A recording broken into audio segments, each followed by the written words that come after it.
जय श्री राधे भक्तों, आज हम आपके लिए यहाँ पर लेकर आए हैं नारद जयंती की कथा।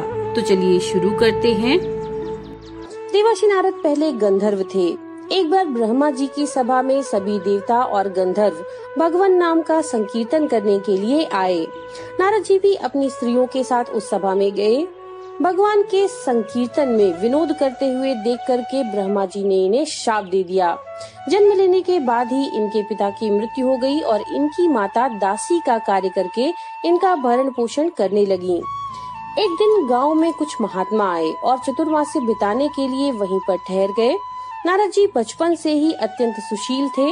वे खेल कूद छोड़ करके उन साधुओं के पास ही बैठे रहते और उनकी छोटी छोटी सेवाएं भी बड़े मन से करते। संत सभा में जब भगवत कथा होती तो वे बड़े तन्मय होकर सुना करते थे। संत लोग इन्हें अपना बचा हुआ भोजन खाने के लिए दे देते थे। साधु सेवा और सत्संग अमोघ फल प्रदान करने वाला होता है। उसके प्रभाव से नारद जी का हृदय पवित्र हो गया और इनके समस्त पाप धुल गए। जाते समय महात्माओं ने प्रसन्न होकर इन्हें भगवान नाम का जप एवं भगवान के स्वरूप का ध्यान का उपदेश दिया। एक दिन सांप के काटने से उनकी माता जी भी इस संसार से चल बसी। अब नारद जी इस संसार में अकेले रह गए। उस समय इनकी अवस्था मात्र 5 वर्ष की थी। माता के वियोग को भी भगवान का परम अनुग्रह मानकर ये अनाथों के नाथ दीनानाथ का भजन करने के लिए चल पड़े। एक दिन जब नारद जी वन में बैठ करके भगवान के स्वरूप का ध्यान कर रहे थे, अचानक इनके हृदय में भगवान प्रकट हो गए और थोड़ी देर तक अपने दिव्य स्वरूप की झलक दिखा करके अंतर्ध्यान हो गए। भगवान का दोबारा दर्शन करने के लिए नारद जी के मन में परम व्याकुलता पैदा हो गई। अब बार बार अपने मन को समेटकर भगवान का ध्यान करने का प्रयास करने लगे, लेकिन सफल नहीं हो पाए। उसी समय आकाशवाणी हुई, अब इस जन्म में फिर तुम्हें मेरा दर्शन नहीं होगा। अगले जन्म में तुम मेरे पार्षद के रूप में मुझे पुनः प्राप्त करोगे। समय आने पर नारद जी का 5 भौतिक शरीर छूट गया और कल्प के अंत में वे ब्रह्मा जी के मानस पुत्र के रूप में अवतीर्ण हुए।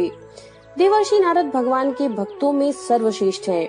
यह भगवान की भक्ति और महात्म्य के विस्तार के लिए अपनी वीणा की मधुर तान पर भगवत गुणों का गान करते हुए निरंतर विचरण किया करते हैं। इन्हें भगवान का मन कहा गया है। इनके द्वारा प्रणीत भक्ति सूत्र में भक्ति की बहुत ही सुंदर व्याख्या की गई है और अब भी ये अप्रत्यक्ष रूप से भक्तों की सहायता करते हैं। भक्त प्रहलाद, भक्त अम्बरीश, ध्रुव आदि भक्तों को उपदेश देकर इन्होंने उन्हें ही भक्ति मार्ग में प्रवृत्त किया। इनकी समस्त लोकों में अबाधित गति है।